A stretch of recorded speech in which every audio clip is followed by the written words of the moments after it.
Hi, welcome back to Tails Engine Development. Something I noticed last time was I was trying to get the position of entities, or of the component of the entities, and I didn't realize that was actually the relative position, not the global position. I assumed it would be global for some reason. Obviously, it wasn't global. It was relative. It was relative to the entity, meaning if the entity moved, the component moved with it, but the components basically offset, or the offset to the entity is what it was basically looking for. So I want to have a way to get the global position, and I'm pretty sure this is the way. I've got to obviously implement it and try it, but that's kind of the thing I want to do first. I also want to kind of restructure how the entities, not how the components, like lifetime functions are being called, where maybe we have this post-init components where the create function of a component is only called here, and then the post create is called the start of the next frame. So in the create, the outer and everything is all done. It's just that the constructor is the only unsafe place for that, basically. I just want to make it clearer and more almost standardized with how things work. So first, obviously, into the component. I also want to do some kind of like camera clipping stuff. So only entities that are within the view, within like the camera bounds, get drawn. Of course, that's an optimization that I don't need to worry about at the moment because I'm not loading levels, so I don't have loads of entities or whatever. But it's something to keep in mind. I might do it today, I might not, I don't know. But working on the component, I also don't know if it needs to be serializable, because the idea of something being serializable, like an entity, is that you make the entity class in C++, and then you just expose specific variables to JSON, which you want to then like load back in or export out or whatever. So being able to save and load or serialize and deserialize a component doesn't make much sense. So yeah, because you would be spawning an entity, and then that entity would deserialize and it would know all of its components, and it would just set whatever things in those components it needs to. So I'm thinking we don't need it to be serializable. I'm going to take it out for now. Obviously we can put it back in if we need to, but for now doesn't need it. So yeah, going to take it out. Right, next up is obviously the global position and stuff. So I'm just going to call it get global position. Right, in Unreal it's called world location.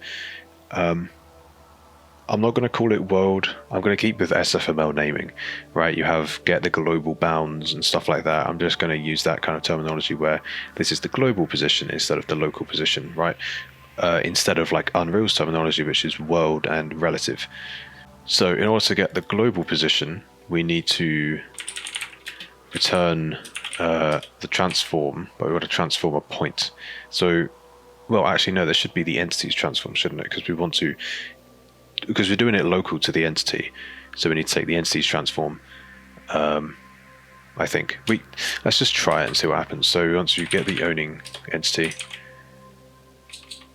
which is a pointer, I suppose it shouldn't be a pointer, right? Because the outer should always be an entity. You shouldn't have a component without an outer of entity. So let's just make it a reference instead.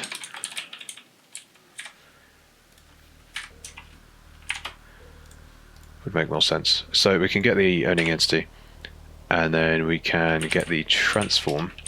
We can transform the position here and return that, and this returns a value, so that's all right. We can also make a constant expression and all that stuff. I'm going to go back and make things constant expression when I need to, because I also don't fully understand it either, and I don't want to go around using it when I don't fully understand it and mess up things and whatever. So yeah, when I learn how to use it and understand it, I'm gonna go back and start using it, but until then not going to be doing constant expression. Also because I don't feel like I need it at the moment. It's not like, you know, we're losing a ton of performance because these things aren't constant expression or whatever. So this is the getting the global position. I don't know about just getting global transform, because obviously get transform returns a transform.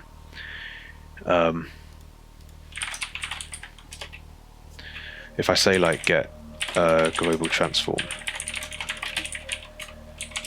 right, and then I return the get owning entity dot get transform dot transform rect and stuff, I don't exactly know how that works. So I'm going to leave it at global position.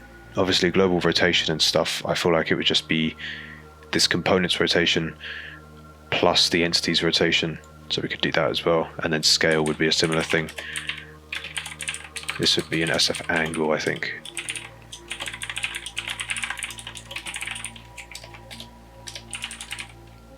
We would have get the owning entity dot get rotation, and we would just add our own get rotation to it, because they both return an angle, meaning we return an angle, and that's all good.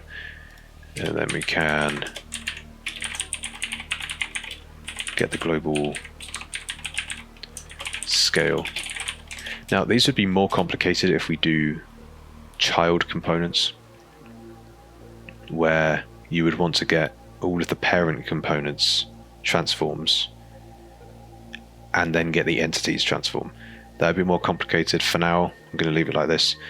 And also I was thinking, if I do implement some kind of parent-child component thing, it wouldn't be that each component has a vector of children pointers. It would instead be each component has a pointer to its parent. So for a component to get a child component, it would need to query all of the components in the entity instead. I'm not exactly sure if like which one's better, or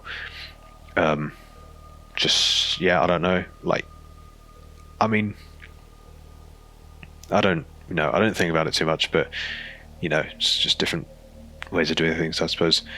Get global scale. This will be, once again, getting entity dot get scale. This wouldn't be as simple as adding the scales, because if we get the global scale of this component, which let's say it's 1, and then we get the global scale of the entity, which would be 1, if you add them, the scale is suddenly 2, even though they're both 1, so that doesn't work. But I'm thinking if you subtract 1 and make it go from 0 instead, you have, you know, let's say the scale of the entity is 1.5, the scale of the component is just 1, the overall scale is then 1 plus the 0.5. So we would subtract 1 from both the scales and then add 1 after adding the scales minus 1, I think. So this is obviously going to be floats. Can I not subtract? Can I not subtract a float? Interesting. I'll have to do it based off the separate axes then. So we want to have this. We obviously want to construct a vector based off this.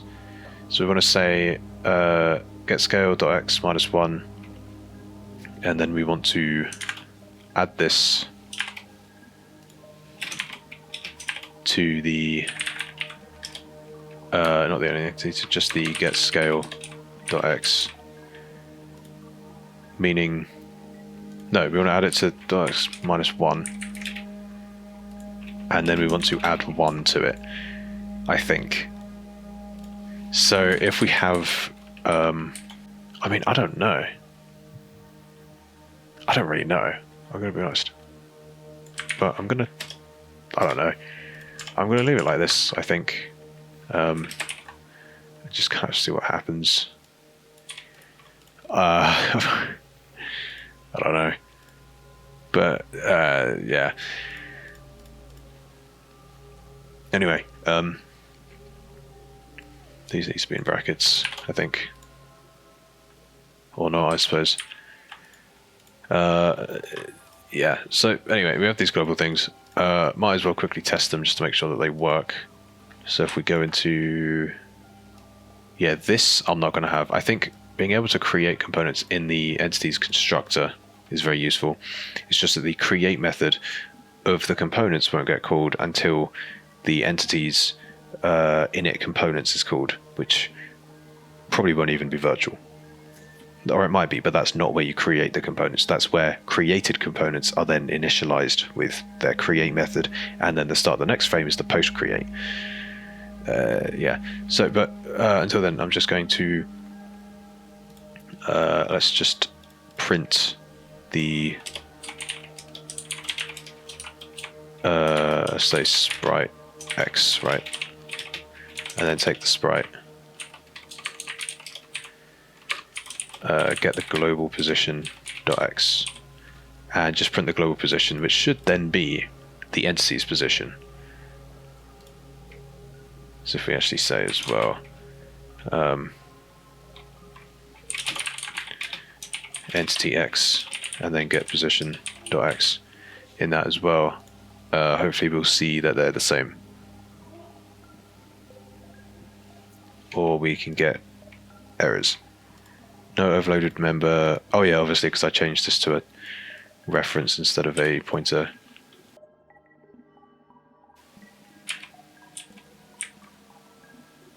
Okay, so they are indeed the same. So that's successfully getting the global position of a component. Global rotation should be fine as well.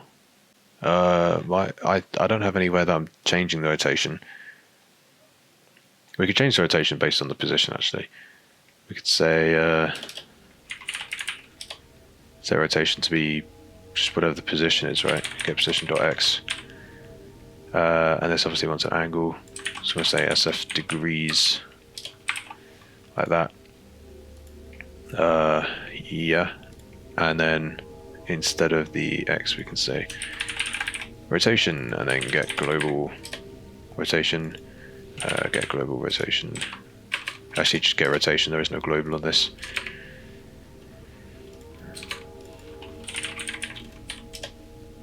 And then we want it as degrees. Like that.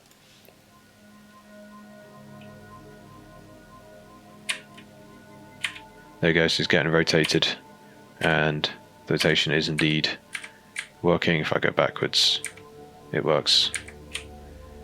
So yeah, you can see the more I go, the more he gets rotated. And then obviously scaling, right? Set scale to be, oh, this is going to be crazy. Get position.x, but divide it by like 10 or something. Right. Where the global scale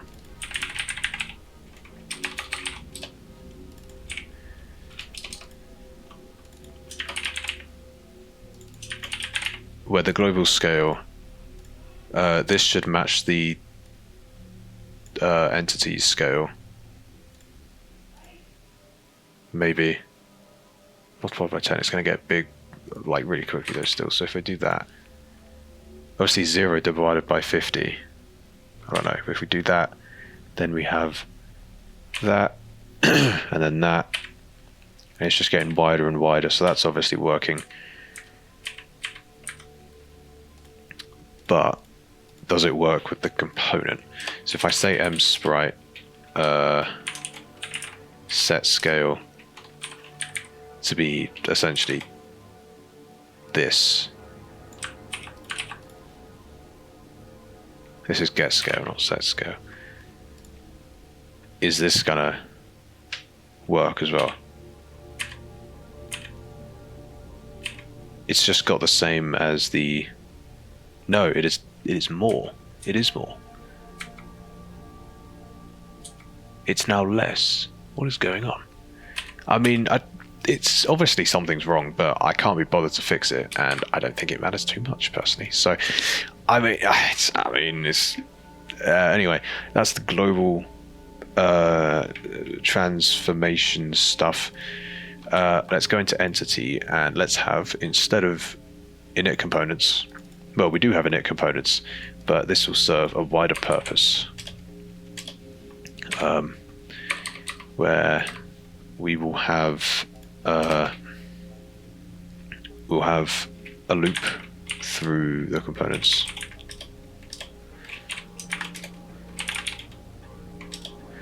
And we will simply initialize them. Call their create. This is what? Reference to const, yeah. Call their create function. Then in our player, we should be able to safely get rid of this, get rid of this, have a public section where we have our constructor, where we do this, and then these create setup stuff, these shouldn't call create there. This is just for the constructor stuff. The actual create function is called in the entities, where is it? This, in the entities init components function, which you can do stuff in if you want, but you probably shouldn't, I don't know. And then other stuff with the component can also be set up here if needed. So this should still function essentially the same.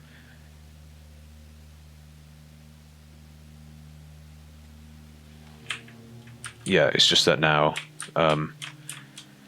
you can create components in the constructor, which I personally like the idea of a lot more. It's just that then in the component, you've got to make sure you don't do stuff in its constructor if you want to reference the outer.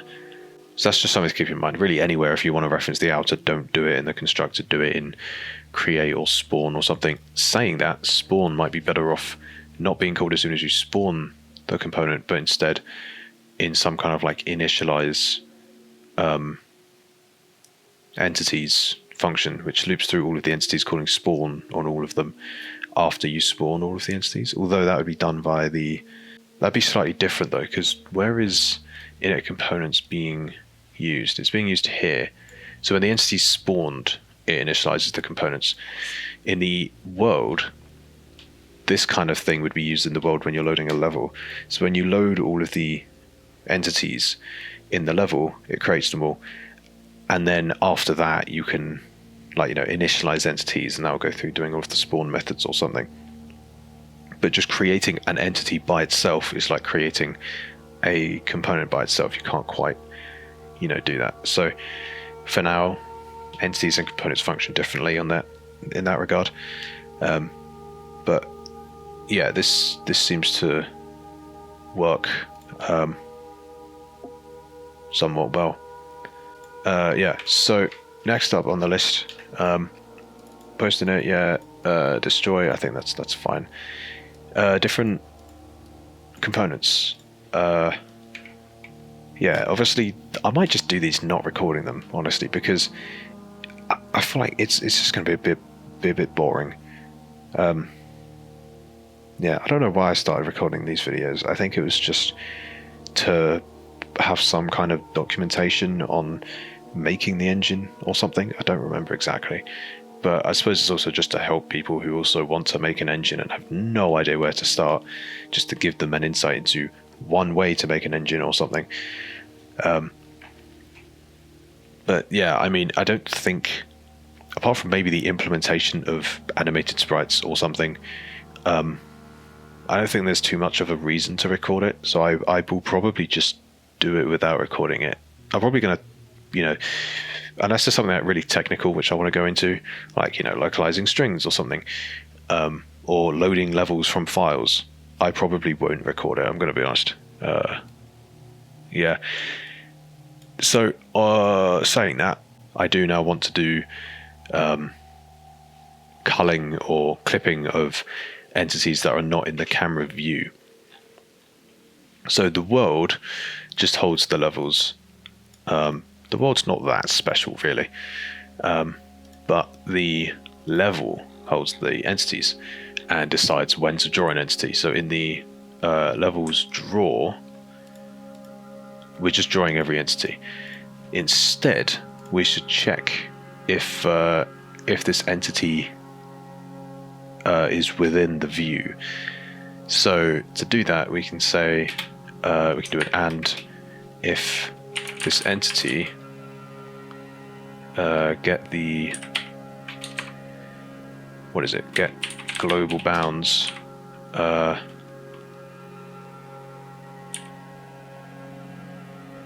intersection. Or maybe we should do the view intersection instead. The get active camera view, which is obviously going to be dot, get the viewport, and then find intersection. And if this entity is in it, then we can draw it. And that should be fine, I think. I'm going to put this in curly braces now just because it just makes it a bit cleaner.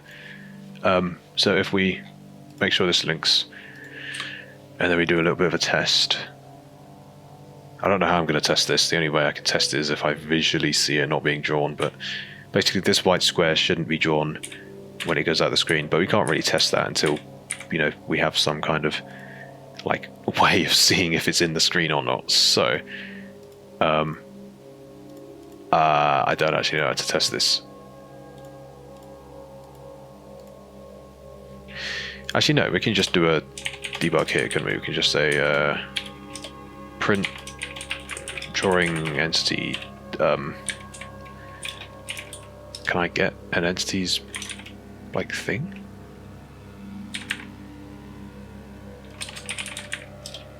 Let's just get the position X, right? Drawing entity at, and then just next. I don't know how I'm going to differentiate the two entities. I don't. I could do this, and then, you know, at the end of this say. No, I could do an I++ here, couldn't I? I could do an I++, and then say drawing entity. You know, I. At this, then, you know, you'll see 0, 1, 0, 1, because there's only two entities, right? Yeah, entity 0, entity 1. But as soon as I get this white square out, it will only say entity 0 or entity 1. No. Okay. So it's still drawing it, apparently, meaning this is failing quite badly.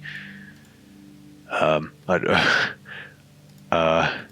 don't know exactly why it would be failing. This seems quite sound to me, but then again, I've been completely wrong in the past. So we get the camera view, yes, which will be the player camera, and then we get the viewport of it, the float rect, which should just be the rectangle that we're seeing on screen, right?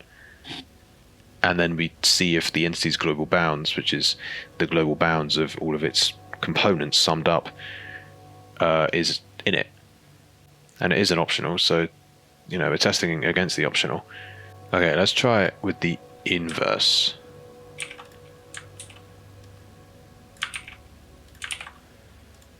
Let's see if the view is inside the entity's bounds. I don't think it should matter.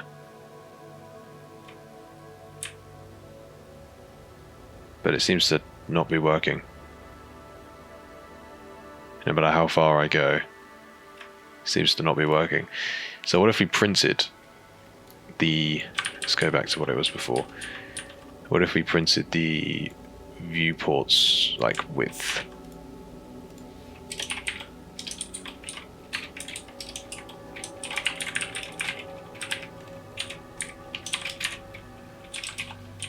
Right, we're going to get the size.x, and we probably just want to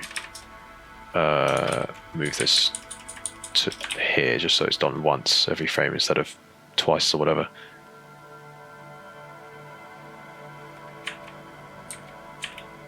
It's not being printed. Why is it not being printed? Why is it not being printed? What? Why is it not being printed?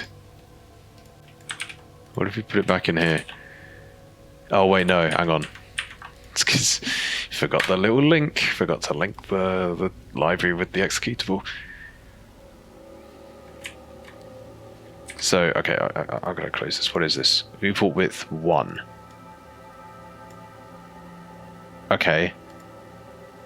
What does 1 mean? That's clearly not in pixels. Wait, what? What is the... Okay, what is the position? The X position then? 0. Okay. What is the Y position? It's gonna be 0 as well, right? Yeah, 0. So, what's the Y size? Is that gonna be 1 as well? Yeah, so it's 0, 0, 1, 1. Why is the size only 1? Can I get the size like this? Yeah, get the size of the view like this and see what that is, because it could just be that the viewport is just not correct or something. Okay, so the size is 240, so this is probably the number I want to go with instead. So if I construct a float rect, call this viewport or something, and give it the position, which we can just say get the active camera view dot get the center. Yeah, we want to get the center minus the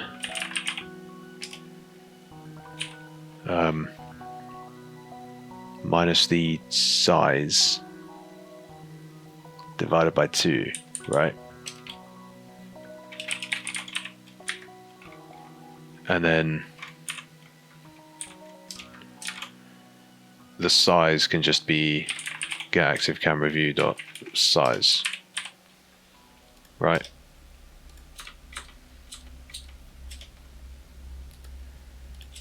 So then that will be our viewport, and then this viewport is going to be the one that we can say viewport dot size dot x, and then instead of this we just say viewport. Okay, and now if we go out of bounds, okay, both entities stop being rendered.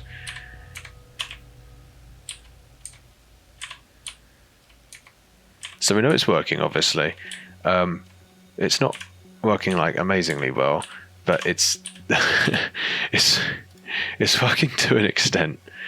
So something is going right, but not what I want. Why are they both not being drawn? Because obviously the player is still in the bounds. I do want to print the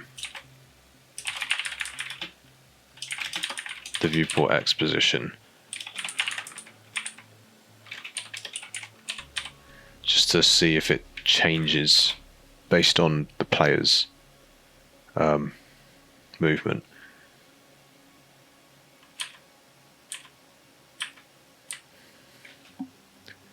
Which, yeah, it seems to. So as I'm moving, it does change. Which is just fine.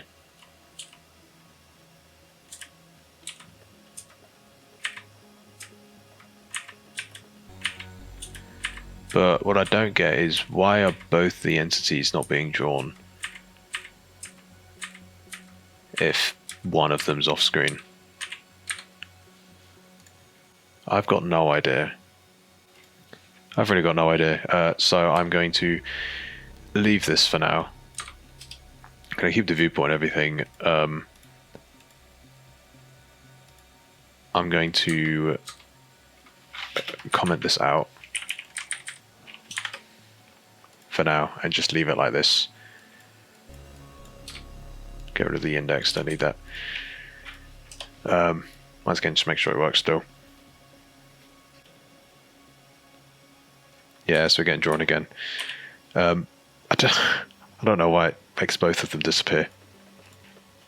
But anyway, there we go. So that's an attempt at that anyway. The component stuff, that's what I was going to do. Audio things, and also keys. I was thinking about, because I don't want to, like, there are multiple ways to just say, you know, I want this key kind of thing, right? Unreal Engine, I think, just has static constants for each key that you can pick. But because Unreal Engine is reflected and stuff, it doesn't really matter that they're static constants, because you can do from string to string, that kind of thing. It doesn't really matter. In my case, I either try and reflect them, which will be a lot of effort, or have it be just have a function like this, or read them from JSON, right? Read a JSON file full of all of the keys, try and find the ones that you've said you wanted, and then load only those, and then close the JSON file, right? There's a couple of different ways. This, I think, is probably the better one. Constant expression, I think, works just fine here. We get a string, we check to see if that's equal to a, for example, and then we just return a constructed key structure for that specific letter A. The only issue is we can't say, this key structure, because that doesn't exist. We have to do it from a string, which isn't terrible, but it does mean that you don't have like autocorrect and stuff for getting the right key name. You've got to just know what the key names are, which isn't great, obviously. But I mean, if we wanted to, what do we need to even? Do we even need to have this? Because why would we even need to load a key from file? Oh no, obviously, yeah. So the plan for like the access mappings and stuff, right? We specify this game will use these mappings, and instead of having to specify all these things, you just say, I want to use the key A, or like the key spacebar to jump. So, for move X, instead of specifying, keyboard right or keyboard left, you just say key, and this will be, left, for example, right? And then you can specify the scale multiplier, and I want this to be -1 because we're moving left, and right is +1. And then we wouldn't need to specify if it's scalar or not. The only other thing would be the dead zone, but obviously we don't need a dead zone, so this would be it. It's just, I want this key and I want it to be negative to what it would normally be. And then going right would just be the same thing, but with a positive value. Yeah, and you might not even need to say this. You could just say key right. Yeah, so all of the axes for move left would be that. And then obviously that would translate into something like this, where the name of the mapping move left will have all of these keys, essentially. It would just translate directly into that. That's the whole purpose of this function, is to just get these key names into the game as a structure. And that's also why I want to have two separate key structures, one for the stuff defined in that function, and the other one for, all of the extra user variables, like, does it have a scale multiplier? What's the dead zone kind of thing? So I think I want to do that. Where is the input stuff? Input manager. Here we go. Yeah, so the S key. This doesn't need everything that's in here. So we can have a static member to return an S key and say get key from string or something, right? Return, take in a string view, say, name or something. We can probably make it constant. Yeah, the only problem with constant expression is we can't make it constant. It implies inline, and inline functions have to be defined in the header like templated functions, meaning you can't do it across to a source file. So if I want to have this here, it would be a very long function. So instead, I think I want to define it in its own header, which might be better. The problem is that header would have to be after this header, because this is where the key is actually defined. So I might split this off into its own header as well. So let's do that.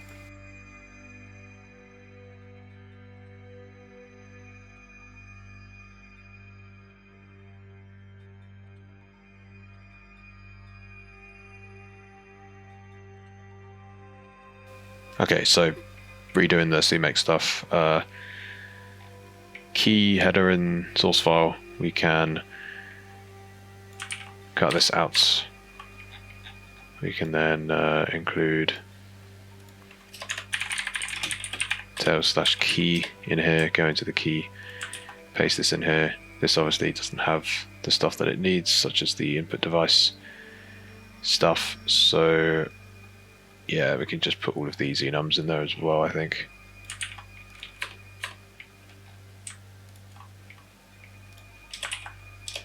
And these obviously require other stuff, like these headers.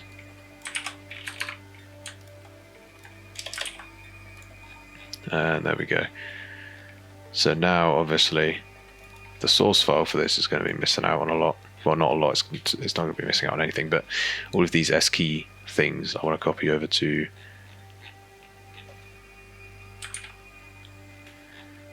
the key source file. Nice. Like that. So this obviously needs an implementation. Well, no, it doesn't, because it's going to be constant expression, so it'll be outside. Like this. And actually we could define it in a separate file as well. I suppose it doesn't really matter too much. It'll be the last thing in this file, so we could just say, you know, if name equals a, then return input device will be keyboard.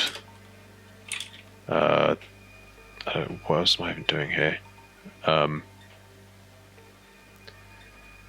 The code will be SF keyboard, key A, and then yeah. So that's kind of obviously not all paths return a value. We can have a default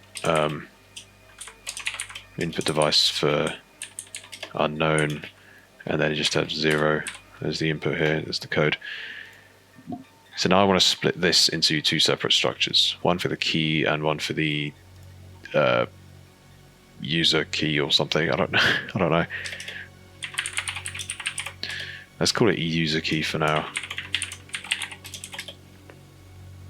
And we will have a reference to the key itself, the key that it's referring to. And then we will have the stuff like the scale multiplier and things.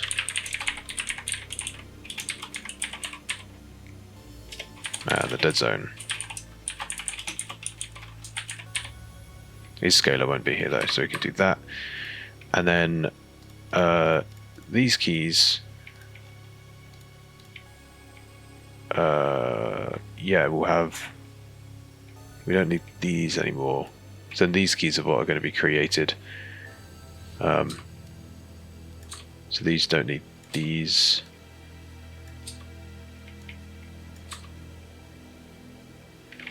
And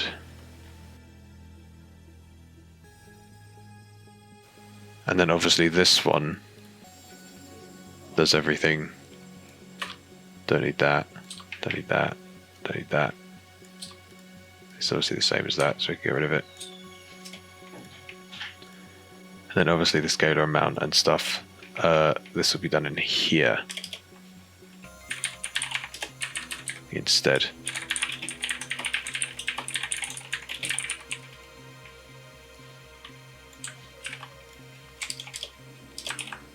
Obviously this doesn't exist, so we're going to say key.device and then key.code.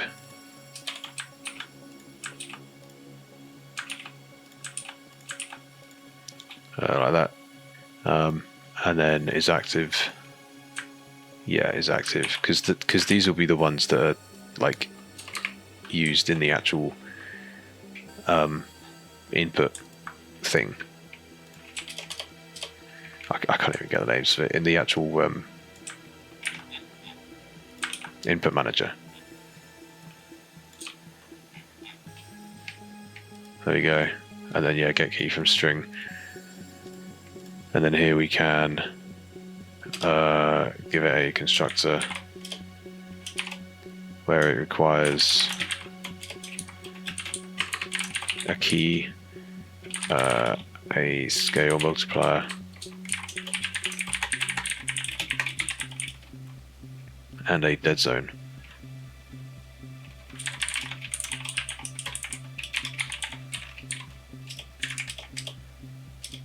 But we can just say, obviously, the nice easy key is in key, scale multiplier is in scale multiplier, and then the dead zone is in dead zone.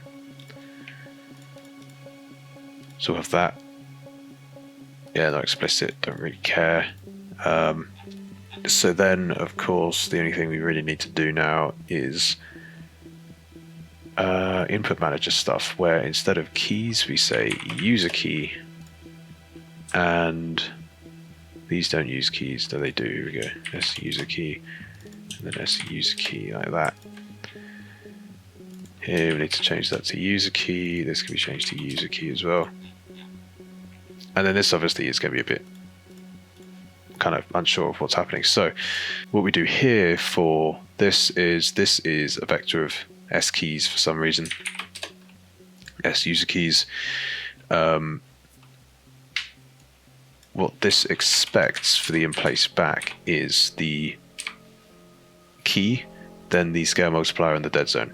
So the key is going to be the s keys static get key from string. The string will be the mapping object at key dot get as std string, and then next we have the scale multiplier, which will be the mapping object at scale multiplier get as a float, and then the dead zone.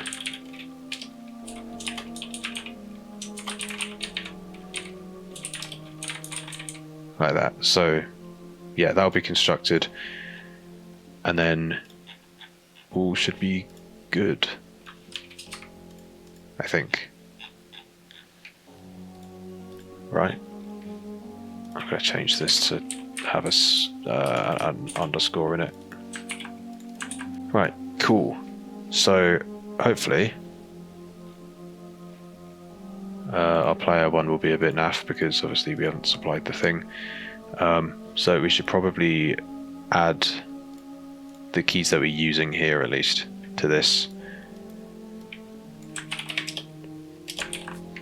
So if name is equal to, what is this, left,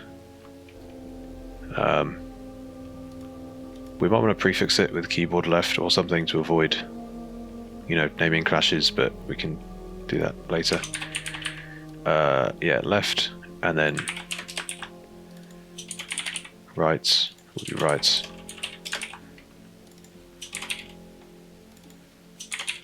Up, I'm going to put this up here just because up, down, left, right.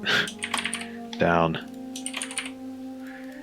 And then the D-pad stuff. So we can say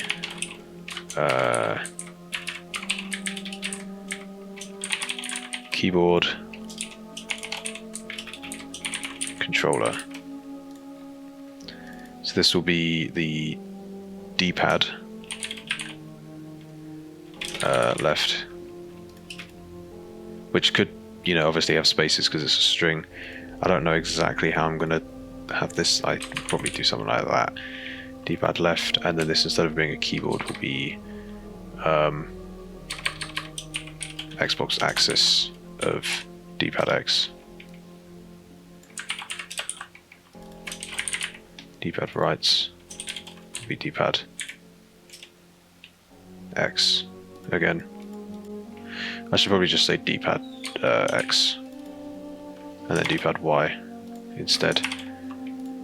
That'd probably make more sense. There we go. And then this expects a user key, which we can either have this or we can duplicate it and say string view key name,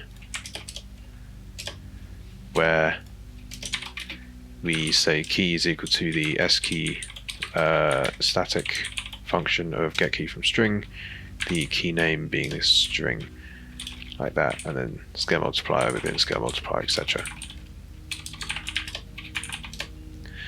Like that. So now in player, we simply just say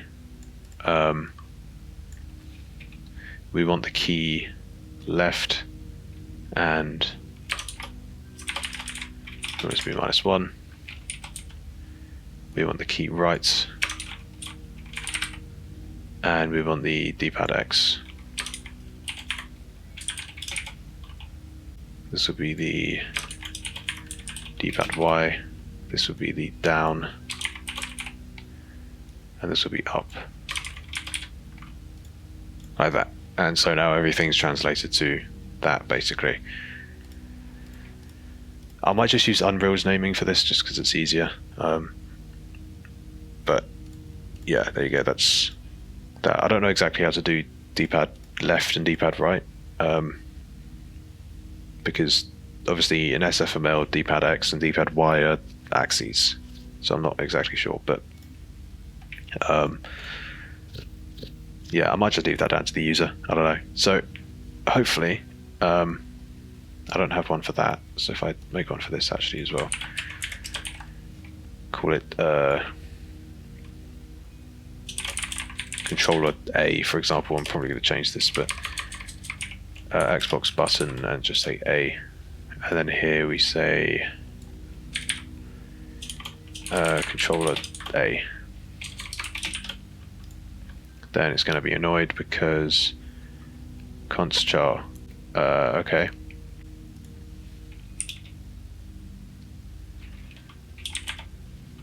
Yeah, so now it doesn't realize what?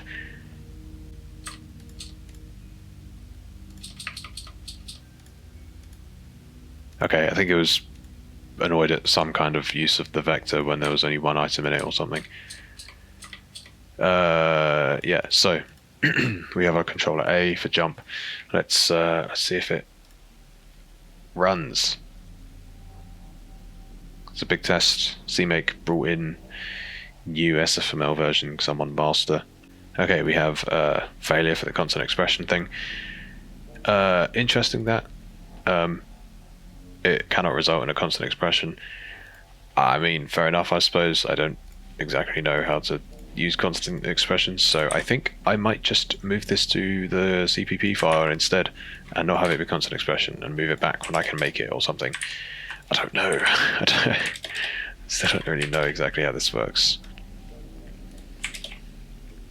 Ryder's not being very helpful. Come on, Ryder, where are you playing? Oh, here we go. There, okay. Can we compile now? Cool. Input works. What about controller input? I have my Xbox controller here. Doesn't work. Keyboard does, D-pad doesn't, which is interesting. Why is D-pad not working?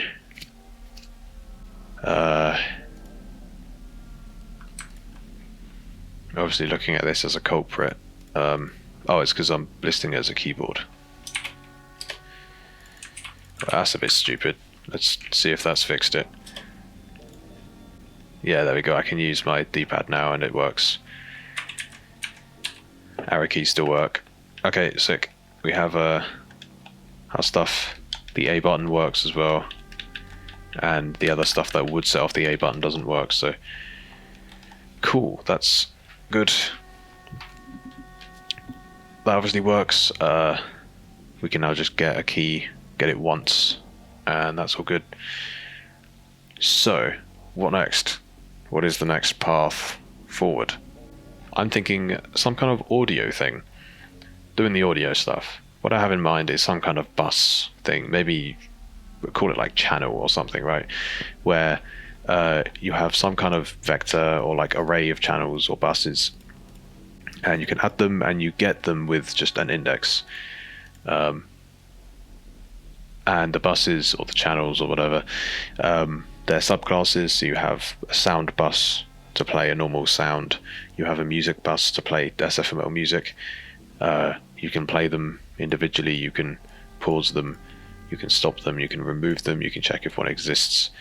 That kind of thing. And so then you can say, this bus is the sound effects bus. This bus is the music bus. This bus is the UI sounds bus. That kind of thing. Yeah, and then like, change their volumes and stuff. That's kind of the idea behind it. Obviously, you can only play one thing on each bus.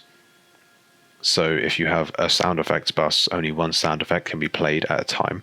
So you might want to have multiple sound effects buses and then group them up and say, these indices are for sound effects. So you change the volume on every bus on every like bus in each of those indices or something. Yeah, I'm just looking at the time, thinking maybe I don't want to do this tonight. Maybe I do it later, because I'm also not 100% sure on this either. I need to have a little look around again, but we've accomplished some pretty cool stuff today. We did global positioning and stuff for components, get the global position and things of components, tried doing camera stuff, tried doing stuff where stuff wouldn't get drawn when it's outside the camera view. It didn't really work, but that's fine. And then also input things, cleaned up some input stuff, made it better. Yeah, made it so that you can create components on in the constructor, which is nice. I like doing that, kind of very Unreal-esque. Yeah, I might go back and make sure all of the registered classes don't start with C, so their friendly name doesn't start with C. I'm not exactly sure on that, because obviously then it's not the same as the actual class name, but whatever. So yeah, it's all kind of coming together. Next big thing is obviously sound, and then aside from that, more components, which I'll probably do off recording. I might do the sound off recording as well, I don't know. And then obviously loading levels, which I do want to do on recording just because it's quite a big thing. Yeah, so just know that if stuff happens, it's obviously off recording. It's not a huge deal. Yeah, you can obviously look at the source code, and if you've seen it this far, you know the architecture enough to where you can just look at the source code and see what's happening, so it doesn't really matter. But yeah, thanks for watching.